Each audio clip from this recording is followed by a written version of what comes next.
Assalamualaikum warahmatullahi wabarakatuh. Kembali lagi eh, kita hari ini untuk melanjutkan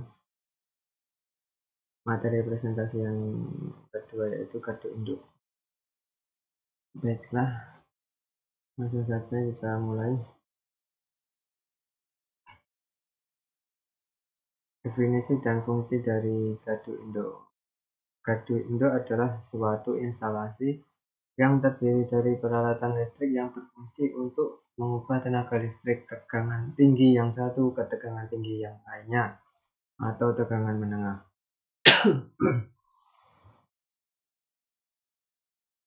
Pengukuran, pengawasan, operasi serta pengaturan pengamanan sistem tenaga listrik.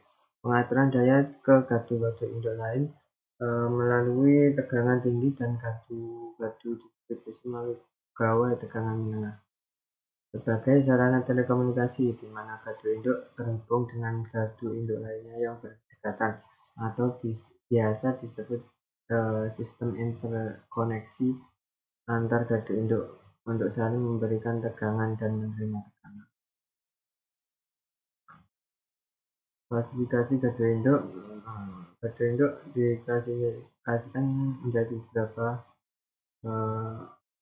menurut ada yang menurut fungsi, ada yang menurut lokasi, ada yang menurut tempat, dan lain-lain. Yang pertama yaitu menurut lokasi dan fungsinya. Gardu induk. Gardu induk, pengertian dari gardu induk adalah gardu listrik yang mendapatkan daya dari satuan transmisi atau subtransmisi suatu sistem tenaga listrik untuk kemudian menyalurkannya ke daerah beban dalam kurung industri, kota, dan sebagainya melalui saluran distribusi primer. Berikut adalah contoh yang dinamakan gardu induk. Bisa dilihat di gambar. Yang kedua adalah gardu distribusi.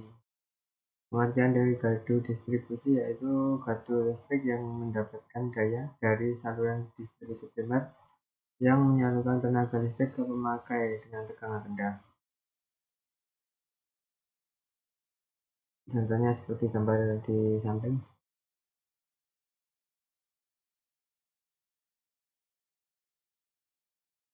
Gardu induk menurut penempatan dan peralatannya. Gardu induk pemasangan dalam, yaitu gardu induk di mana semua peralatannya dalam kurung switchgear, isolator, dan sebagainya dipasang di dalam gedung atau ruangan tertutup. B. Gardu induk pemasangan luar. Gardu induk di mana semua peralatannya dalam kurung switchgear, isolator, dan sebagainya ditempatkan di udara terbuka. Ini merupakan klasifikasi gardu induk menurut penempatan. Bisa di luar atau bisa di dalam ruangan. Selanjutnya yaitu gardu induk menurut isolasi yang digunakannya. Gardu listrik. Gardu induk yang menggunakan isolasi udara adalah gardu induk yang menggunakan isolasi udara antara bagian yang bertegangan yang satu dengan bagian yang bertegangan lainnya. Gardu induk ini berupa gardu induk konvensional. Dapat dilihat di gambar 2/3, memerlukan tempat terbuka yang cukup luas, biasanya di GI, GR kita.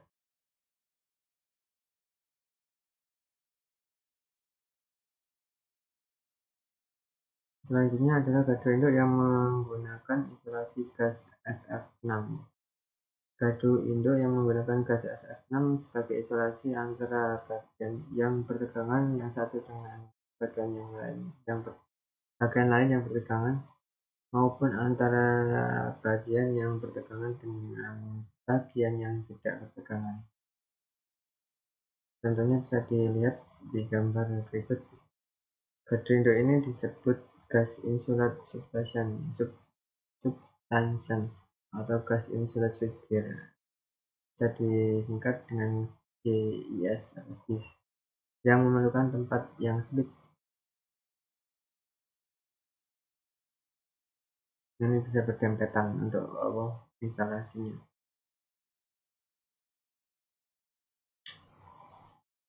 Selanjutnya adalah perbedaan antara gardu induk GIS dengan gardu induk GIK atau konvensional. Secara prinsip peralatan yang dipasang pada GIS sama dengan peralatan yang dipakai di GI konvensional. Perbedaannya adalah pada GIS peralatan-peralatan utamanya berada dalam suatu selubung logam tertutup rapat yang di dalamnya berisi gas bertekanan, yaitu gas SF atau sulfur heksafluorida. Gas SF6 berfungsi sebagai isolasi switchgear dan sebagai pemadam unsur api pada operasi circuit breaker. Dengan demikian, cara pemasangan GIS berbeda dengan GIK. Gardu induk menurut sistem rel atau busbar. Rel atau busbar merupakan titik hubungan pertemuan atau connecting antara transformator daya DSUTT atau SKTT dengan komponen listrik lainnya untuk menerima dan menyalurkan tenaga listrik. Berdasarkan sistem rel atau busbar, gardu induk dibagi menjadi beberapa jenis sebagaimana tersebut di bawah ini, yaitu gardu induk sistem ring busbar adalah gardu induk yang busbarnya berbentuk ring atau melingkar. Pada gardu induk jenis ini, semua rel atau busbar yang ada tersambung atau terhubung satu dengan lainnya dan membentuk ring atau cincin. Berikutnya adalah gardu induk sistem single busbar. Adalah gardu induk yang mempunyai satu atau single busbar. Bisa dilihat pada gambar di samping, busbarnya hanya satu dan dilengkapi dengan PMS seksi. Pada umumnya gardu dengan sistem ini adalah gardu induk yang berada pada ujung atau akhir dari suatu sistem transmisi. Single line diagram gardu sistem busbar bisa dilihat di gambar ini. Ini contohnya.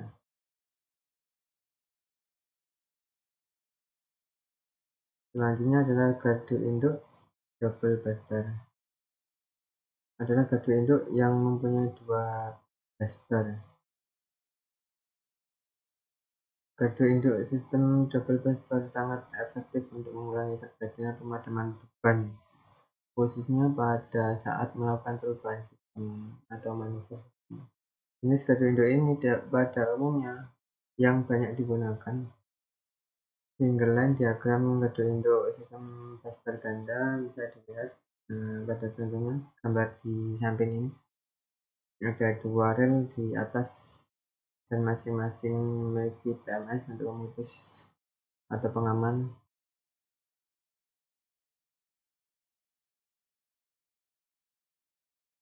Selanjutnya adalah gardu induk sistem 1,5 atau on-half busbar. Adalah gardu induk yang mempunyai dua busbar. Pada umumnya, gardu induk jenis ini dipasang pada gardu induk di pembangkit tenaga listrik atau gardu induk yang berkapasitas besar. Dalam segi operasional, gardu induk ini sangat efektif karena dapat mengurangi pemadaman beban pada saat dilakukan perubahan sistem atau manuver. Sistem ini menggunakan 3 buah PMT dalam satu diagonal yang terpasang secara deret atau seri. Single line bisa dilihat di gambar samping. Ada rel A dan rel B, dua busbar.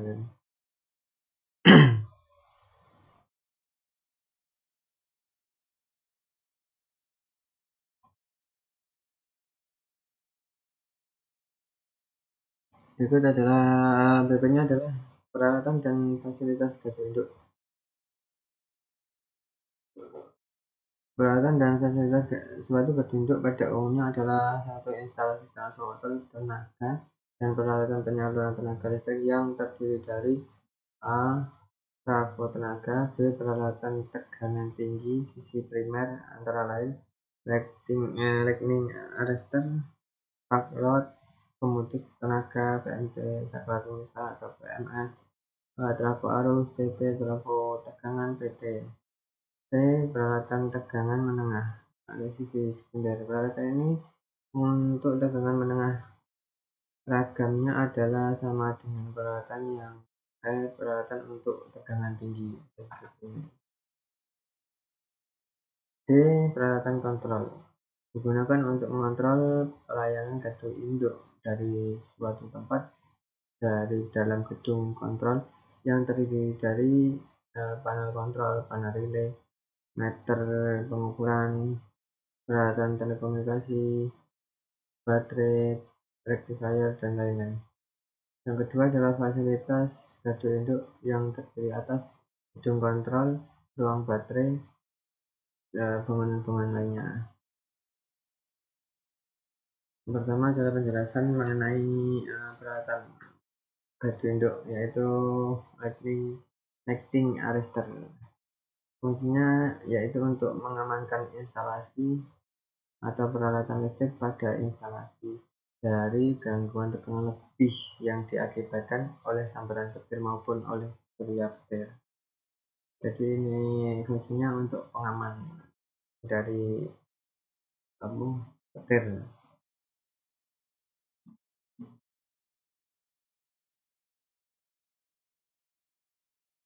Yang kedua adalah pemisah atau PMS. Pemisah yang pertama A. Pemisah tanah berfungsi untuk mengamankan peralatan dari sisa tegangan yang timbul sesudah SPT diputuskan atau induksi tegangan dari penghantar. Hal ini perlu untuk keamanan dari orang yang bekerja pada instalasi. Contohnya seperti di samping. B. Pemisah peralatan. Fungsinya yaitu untuk mengisolasi peralatan listrik dari peralatan yang bertegangan. Pemisah dioperasikan tanpa beban. Biasanya manual atau pakai motores. Yang ketiga adalah pemutus atau PMT.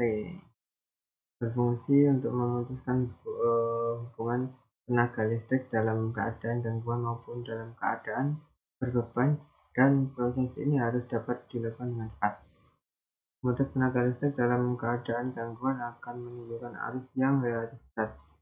Pada saat tersebut, PMT bekerja sangat berat. Bila kondisi peralatan PMT menurun karena kurangnya pemeliharaan sehingga tidak sesuai lagi kemampuan dengan daya yang diputuskannya, maka PMT tersebut akan dapat rusak atau meledak, fatal. Yang keempat adalah trafo tegangan. Fungsinya untuk menurunkan tegangan tinggi menjadi tegangan rendah, yang diperlukan untuk alat-alat ukur dan alat pengaman atau proteksi. Yang kelima, trafo arus berfungsi untuk menurunkan arus besar pada tegangan tinggi menjadi arus kecil pada tegangan rendah untuk keperluan pengukuran dan pengaman proteksi.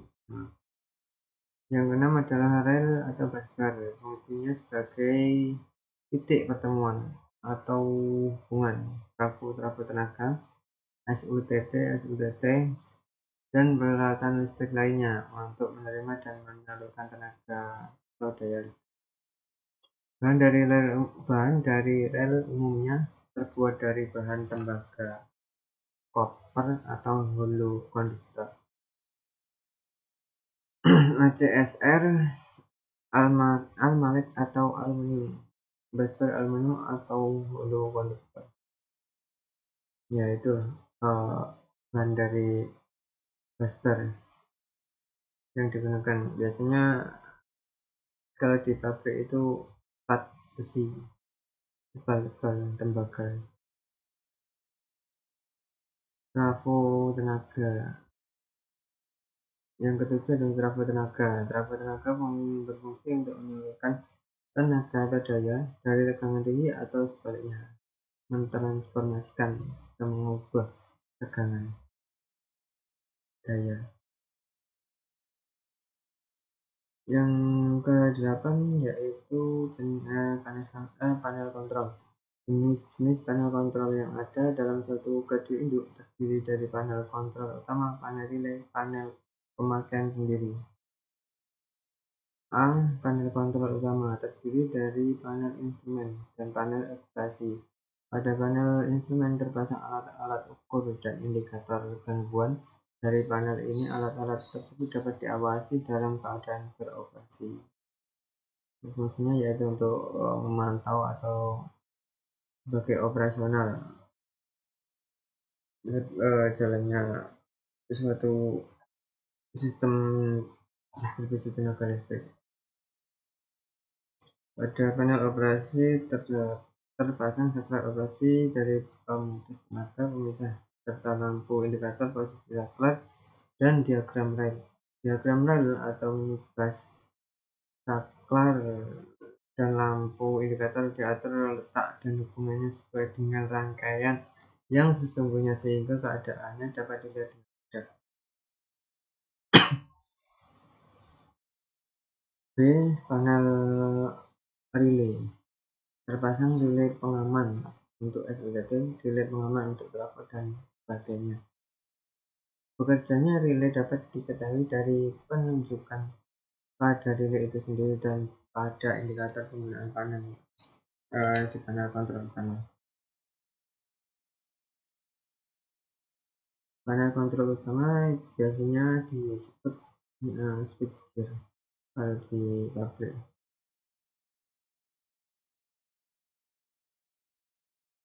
Yang ke-9 adalah baterai.